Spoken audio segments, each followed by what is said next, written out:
From Disco Infernos to Pulp Fiction, John Travolta has captivated audiences for over 4 decades with his charismatic screen presence, undeniable talent, and iconic dance moves.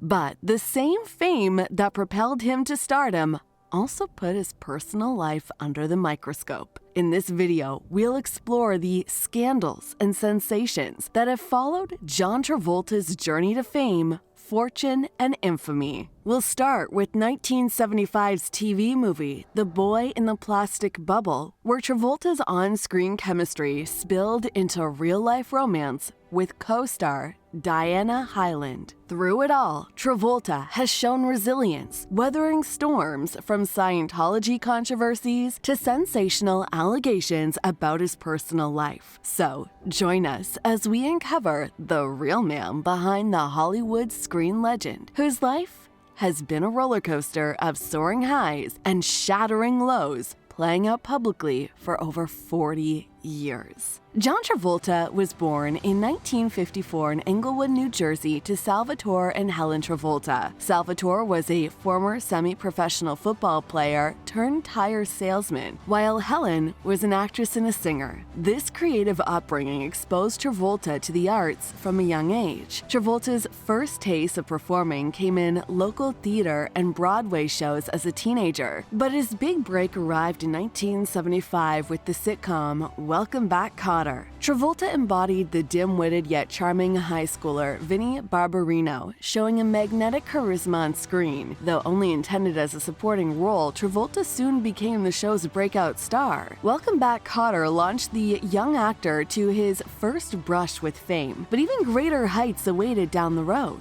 Travolta was on the cusp of explosive worldwide stardom. Fact hit number 1. Though he never got his own diploma, John Travolta clearly earned his degree in Hollywood after dropping out of high school at 16 to chase his acting dreams. Everything changed for Travolta in 1977 with the disco drama Saturday Night Fever. Travolta worked intensely for 9 months with coaches to master the frenetic disco dance style and Brooklyn swagger of his character, Tony Manero. His dynamic dancing, vulgar yet captivating performance, and raw sensuality electrified audiences. When the soundtrack by the Bee Gees was released, it became one of the top-selling albums ever. Travolta's dancing to hits like Stayin' Alive defined the disco era. Though just 23 years old, he had cemented himself as a global cultural icon and the quintessential symbol of disco. Travolta earned his first Academy Award nomination for the role, but Saturday Night Fever's impact stretched far beyond accolades. Travolta had danced his way straight to the peak of Hollywood stardom. His follow-up in 1978 proved Travolta was no one-hit wonder. Paired opposite Olivia Newton-John in the musical Grease, Travolta lit up the screen once more as greaser Danny Zuko. His natural chemistry with Newton-John, coupled with smooth dance moves to classics like You're the One I Want, turned Grease into the highest-grossing musical film at the time. In just 2 short years, Travolta had gone from sitcom Second Banana to the biggest star in the world. It seemed like he could do no wrong.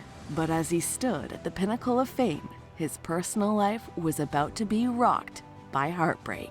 Travolta's meteoric rise to fame brought feverish public interest in his personal life. While filming the TV movie The Boy in the Plastic Bubble in 1976, Travolta fell for his on-screen mother, Diana Hyland, 18 years his senior. Away from the cameras, their chemistry blossomed into a passionate romance. Despite the age gap and relationship origin, Travolta was deeply in love with Hyland. But their affair was cut tragically short when Hyland was diagnosed with breast cancer. She passed away in Travolta's arms in 1977 at the young age of 41. Losing his first real love at just 23 years old left Travolta devastated. It also represented his first bitter taste of the media glare in his romantic life that would follow him for decades to come. This tragedy marked the first time Travolta's private life was peeled open for public scrutiny. As he stood on top of the entertainment world, his grief played out under the increasingly harsh spotlight of fame. After hitting staggering heights of fame, Travolta's career took a tumble in the 1980s. His star power and box office draw quickly diminished. He passed on several roles in successful films that could have kept him on top. Turning down the lead in Splash that eventually went to Tom Hanks proved a fateful mistake. Hanks rode a wave of hits to become the biggest star of the 1980s and 90s. Other major roles Travolta rejected, like in Apollo 13 and Forrest Gump, further cemented Hanks' ascent as Travolta faded from the A-list. Excess weight gain also contributed to his career decline in the 80s. Unable to land leading man roles, Travolta's output was relegated to forgettable films that failed to make a mark. It was during these lean years that Travolta turned to Scientology for stability and guidance. Having been introduced in the 1970s, Travolta deepened his involvement with the controversial religion in the 80s. He credits Scientology's teachings and auditing with helping him cope and giving him the tools to navigate challenges. His close friendship with Scientology megastar Tom Cruise blossomed in this period as well. But in the 90s, Travolta was ready for his career comeback, and one role would catapult him straight back into the ranks of Hollywood's elite. Everything changed when Travolta starred in Quentin Tarantino's 1994 smash hit Pulp Fiction.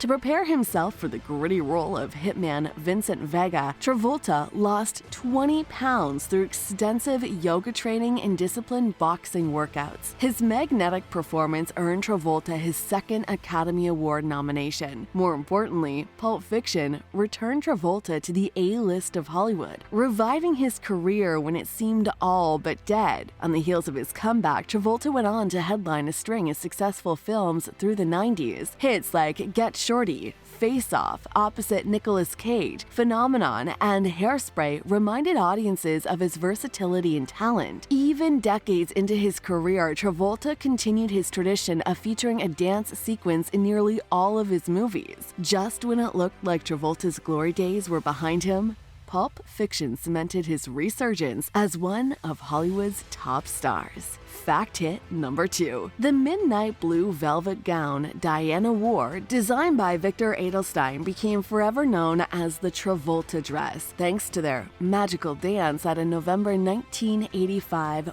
White House gala. In 1991, Travolta declared, "I've got a wonderful wife, a wonderful career, a wonderful life." But he could not foresee the profound personal tragedies ahead that would turn his charmed world upside down. In 2009, Travolta's 16-year-old son Jet died suddenly during a family vacation in the Bahamas. Jet suffered a fatal seizure, collapsing and hitting his head on a bathtub. His tragic death at such a young age completely devastated the family. Jet had a history of seizures due to Kawasaki disease. The grieving Travoltas relied heavily on their Scientology faith to cope with the loss of their beloved son. In Jet's memory, they started a charitable foundation to support children with special needs. The foundation offered them a small measure of comfort through giving back. A miracle arrived the next year with the birth of their third child, Benjamin, in 2010, a joyous occasion after intense grief. But sadly, even greater heartbreak awaited down the road. In 2018, Kelly Preston passed away from breast cancer at only age 57 after privately battling the disease for 2 years. Losing his wife of nearly 30 years, Travolta was absolutely heartbroken. Their incredible love story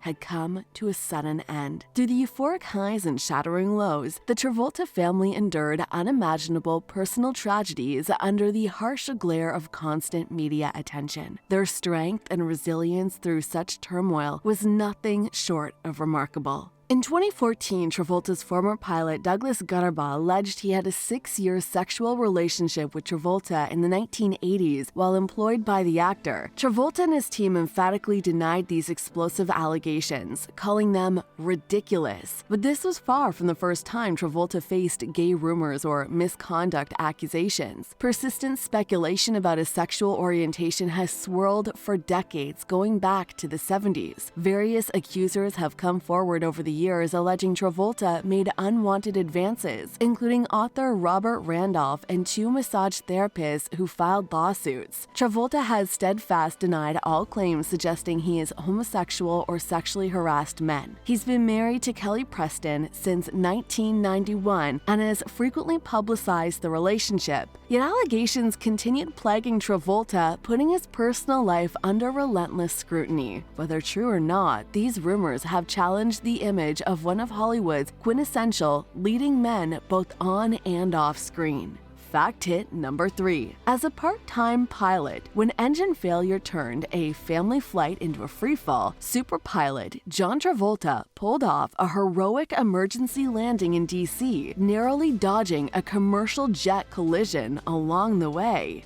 Few stars have remained as revered and influential for as long as John Travolta. His natural charisma, dazzling dance aptitude, and diverse cinematic roles have captivated fans for over 4 decades. With an estimated net worth of $250 million, Travolta's career has spanned remarkable highs like Saturday Night Fever and Pulp Fiction, along with bumps like the 1980s. But behind the camera, he has weathered incredible personal tragedies and scandals under relentless tabloid glare. Through it all, Travolta endures as a Hollywood survivor, an icon able to reinvent himself and maintain popular appeal after over 40 years in the spotlight, both on and off screen. He remains one of cinema's most memorable stars.